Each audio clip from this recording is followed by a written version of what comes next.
Alright, ladies and gentlemen, welcome to the WNR Body Transformation Podcast slash video, whatever you want to call it. And it's a nice, relaxed Saturday. I'm sitting in my room, or just to make it a bit more dramatic, I'm sitting in my mom's basement. But anyways, jokes aside, I'm super grateful to put out my knowledge out there. And some of the most weirdest ideas strike your head before you even think about it, right? When you're going out for a walk, taking a shit, right? It's just like your thought patterns have time to settle down in your brain and form connections, and then you come up with crazy ideas. So I was like, fuck it, let me just make like a nice little podcast out of it.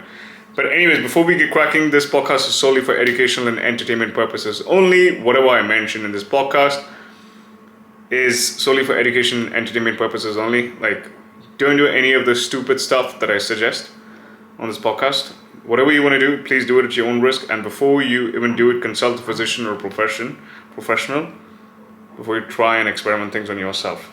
Now that I got the disclaimer out of the way, I also want to mention I provide tons of value in this podcast. So whatever I mention, it's to help you guys. So feel free to like, share, subscribe, yada yada yada, show some support, right? But in this podcast, I'm going to be covering my experience and the things that you need to be looking for when it comes to buying steroids from the black market or the underground laboratories or the pharmacies or whatever the hell you want to call it, versus buying steroids from official pharmaceutical companies, right? So in my hand, I'm holding a vial of testosterone enanthate from a trustworthy underground lab.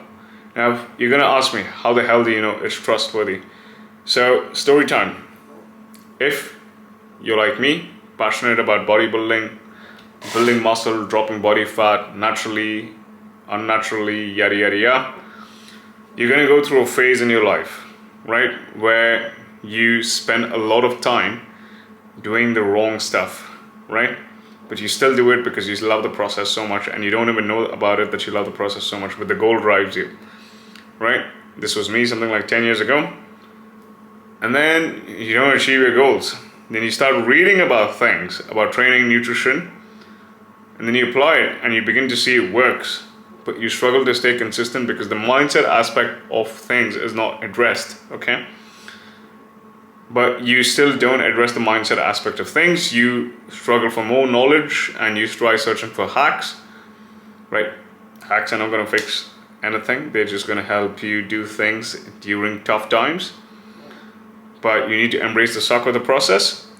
And then eventually you embrace the suck of the process, but you still don't address the mindset. And that's when you hire a coach. And that's when the coach is going to help you clarify through all of the rubbish and you achieve your results basically, naturally. But then, when the diet finishes, you're gonna fuck around and binge and get fat because you don't know what happens after the diet, right? This is usually the journey, and this happened something like once or twice, or even thrice. For me, it happened thrice because my relationship with food was a bit dodgy in the past. Now it's far more different because I'm doing things differently. Whenever I used to say stuff like this on this podcast, it used to leave me anxious, but now it's not leaving me anxious because I'm taking the effort every day. It's a practice at the end of the day, right? And then eventually, once when you achieve that, right, then you go you know what, let me just try this enhanced bodybuilding side of things. And that's when you go in hardcore bodybuilding gyms. And that's when you start mingling amongst big bodybuilders who are injecting steroids in front of you. And if you're a nerd like me, who likes to read things before you do things, well, now it's more of the other way around. I like to do things before I like to read things.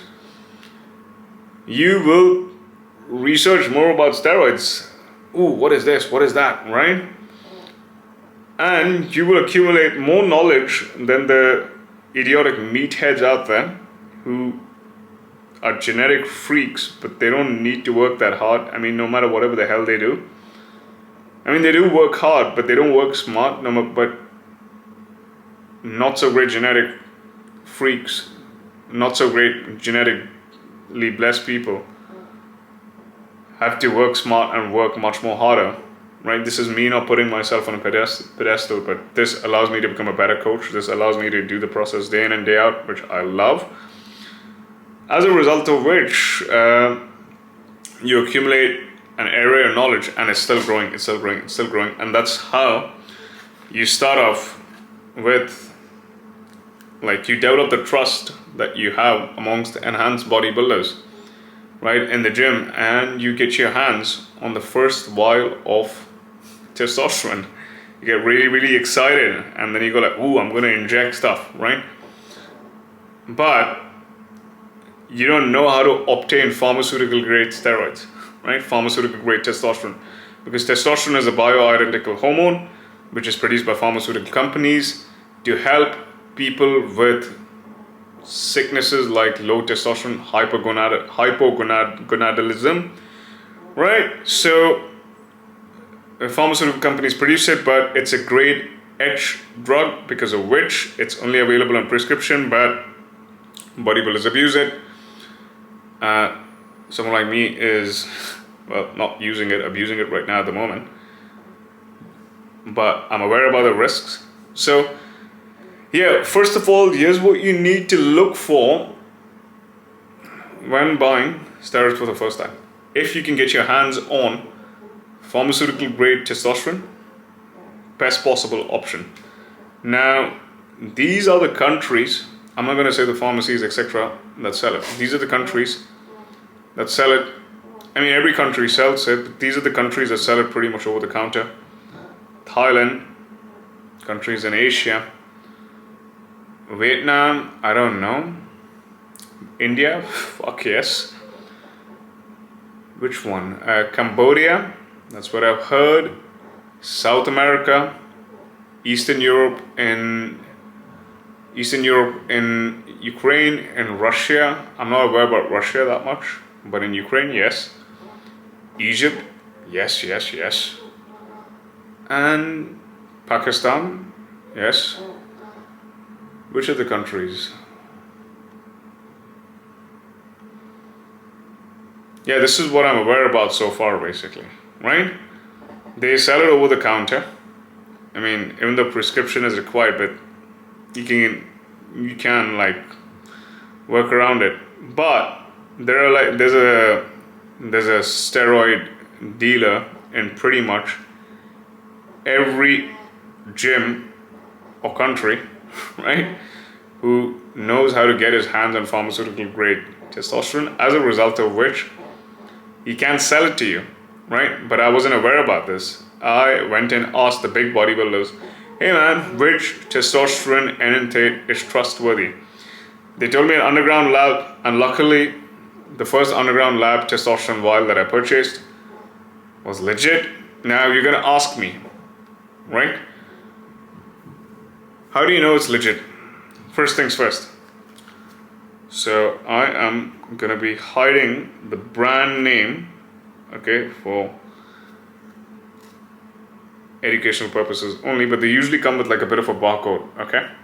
They usually come like with a bit of a barcode, and well-reputed underground labs, right? You can scan the barcode on their website, and if you inject it, get your blood work done something like 6 to 8 weeks later, right? So I started off my first cycle at TRT, like, I mean, it was less than TRT in the bodybuilding world. I mean, it was TRT at 150 milligrams of testosterone enanthate, and that pushed my levels up to something like above 1500 nanograms per deciliter, which is a bit odd, because in reality it's supposed to be something like anywhere between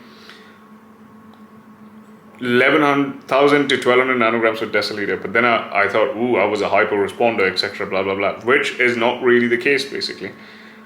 Why?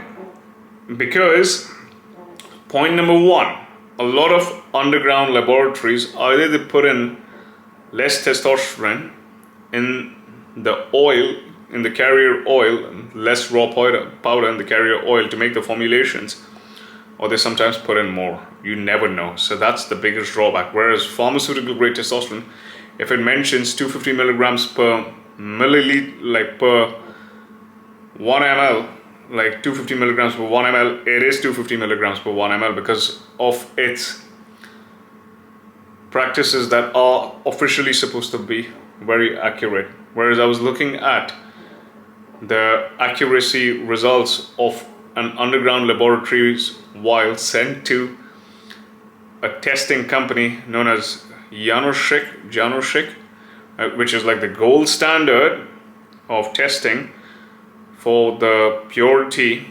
percentage of peptides, steroids, and other chemicals. It's based in Prague, so a lot of bodybuilders and peptide companies, etc., they obtain their peptides, steroids, etc., from China. Everything comes from China, right? And then they sell it. I mean, they send it to Januschik for third party testing, and they check what's the purity percentage of it. So I saw like a testosterone vial, which claimed on its packaging to be at something like 250 milligrams per milliliter, to be in reality at 297 milligrams per milliliter. And the next vial from a different batch was something like 215 milligrams per milliliter, because of which, on an average basis, even though it might be 250 milligrams per milliliter, I mean, there was still a discrepancy, which is something that you need to be prudent of, whereas you don't probably see that in the pharmaceutical grade testosterone, right? Now, the other thing that you want to be looking for is different types of carrier oils, because of which I made some notes on my laptop, right? So, testosterone is not going to come in a water-based solution. It usually comes in an oil-based solution. Now, different types of oil have different types of thicknesses, right? Let's probably say if you heat coconut oil inside a microwave, right, it becomes very liquidish. But if you keep it in the fridge, it becomes like really, really fucking thick, right? Because of which the thickness, depending on the environment, right, is gonna alter things. Now, what do I mean by this is there are 6 types of oils under which testosterone formulations are made. There's MCT oil, cottonseed oil, grapeseed oil, sesame oil, ethyl oleate, castor oil. There's also a seventh type of oil known as Arachis oil, which is a synthetic peanut oil.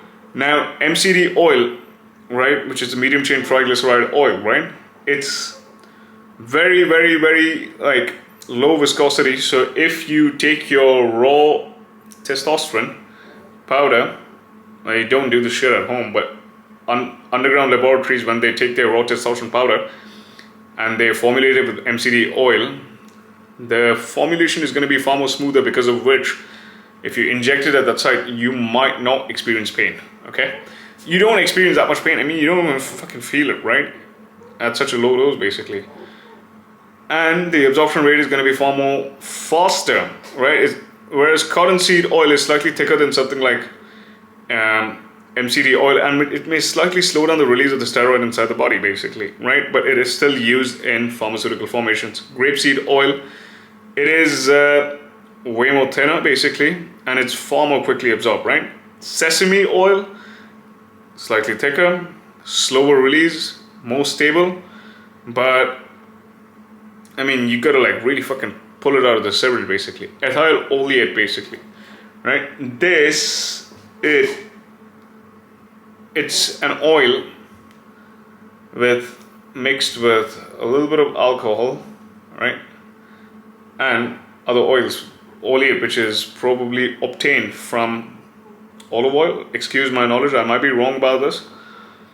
But some people might be allergic to it, because of which you might want to be cautious about this, right? You might want to see, is it causing too much pain at the injection site, swelling, redness, etc.? No, right? You got to be paying attention to all of this. Castor oil, extremely thick. So this is used in the formulation of like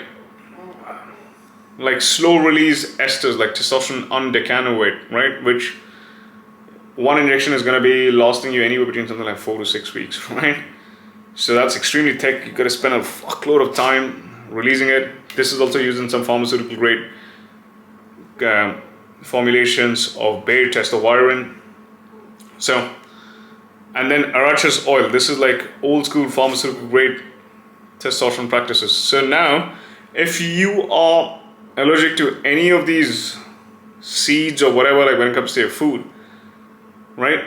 And if you inject it, it might cause some level of inflammation, because of which you need to get it checked from your underground lab with regards to which carrier oil they are using. Usually they come with like a bit of an email. Most of the underground labs, they come up with their websites. I'm not going to post any of the websites right here. Just email them like, hey, just let me know which carrier oil you're using, right? The other thing, right, now depending on how thick the, like, and the other thing that I also forgot to mention, right, is whereas pharmaceutical companies, they mention most of the times which oil they use, basically. Most of the times they mention which oil they use. Usually it's arachis oil, castor oil, cottonseed oil, grapeseed oil, or sesame oil, basically, right? That's what they mention. That basically is it, right? For me, arachis oil works. I'm not allergic to anything, because I don't know if I'm allergic to anything or not. I mean, allergic to chickpeas, but I don't think so. They made it with chickpeas oil, right? I don't know about this, but these are the things that you need to get it checked. But don't get all OCD, because when you start your first cycle, you're going to be starting, if you're doing it right, you're going to be starting it so low. I'll probably say like 100 milligrams per week is going to be like a good starting point for most of the people out there. Low and effective TRT dose, and slowly and steadily titrate up from there. But this brings me to the second point, right? A lot of pharmaceutical companies, they compound their formulations with benzyl benzoate to, right, make the thick oils, right, to, I mean, high viscosity oils, right? If you mix it with benzyl benzoate, right, it slightly reduces the growth of bacteria within the formulations. It causes the steroid to mix pretty well, the raw powder of the steroid to mix pretty well with the carrier oil, because of which it stabilizes the, what the fuck I'm trying to say, man? Yeah, it stabilizes the entire solution inside the vial. And the other thing is, it also like slightly makes it a bit more like easily less viscous, right? So that you can pull it out inside the injection, and it doesn't really cause a lot of pain. It doesn't cause a lot of pain at all. So this is used in pharmaceutical practices. This is also used in underground laboratory practices, right? But now the fuck up is a lot of underground laboratories, they put in benzyl alcohol. Now there's nothing wrong with benzyl alcohol, right? It's shown to have like a mild anesthetic, it's shown to have like a bit of a mild anesthetic. It's some mild anesthetic properties, but anywhere between 0.9 to 2% is going to be used officially as per the FDA requirements. And the minimum, most of the testosterone vials, they usually come at 250 milligrams per milliliter officially, right? If you're getting it from the pharmaceutical companies. But a lot of these underground pharmacies, they compound their testosterone vials to be at something like 300 milligrams per milliliter, 500 milligrams per milliliter. Now, if you put in a shitload of raw powders inside the carrier oil, the raw powder is not going to mix properly, because of which it's just going to like detach from it. So what they try to do is, to force it, they exceed it from 2% to fucking 5%, because of which this has shown to cause a fuckload of post-injection pain. It's shown to cause a lot of inflammation, swelling, redness, numbing. So you want to be like really, really careful about that. But a lot of our underground laboratories don't really mention that. They also don't have sterile practices. They don't have sterile practices, because of which they might put in way too much of this benzyl alcohol, right? It's more like putting a fuckload of sanitizer when you're like an unhygienic prick, instead of just simply taking a bath, right? To make up for these unhygienic practices. Whereas pharmaceutical companies have legitimate, clean environment practices because of which they are allowed to produce this particular drug. So these are the things that you need to be looking for, right? I know it's complicated, but when you first start your first cycle, right, you should be taking so low, because of which this doesn't make a difference. But as and when you start taking more stuff, you need to be looking for all of this, right? So yeah, I mean, these are my 2 cents out there. I've tried both. Now I prefer pharmaceutical grade. Why? Because I know exactly what's going inside my body, but I also use underground laboratories from trustworthy sources, because they usually come in vials, whereas pharmaceutical. So let me just show you how it looks like, right? Wait a second. There you go. They usually come in vials like this, right? Whereas this is underground laboratories, right? Do I use it? Yes. In fact, my first cycle was an underground laboratory. Fortunately, unfortunately, I don't know. But vials are much more convenient. But the thing about pharmaceutical grade testosterone is it doesn't really come in vials. It comes in the form of ampules, right? Now my ampules, right? I've broken them and put it inside a vial for the ease of pulling out, right? Whenever I inject something like 4 times per week. But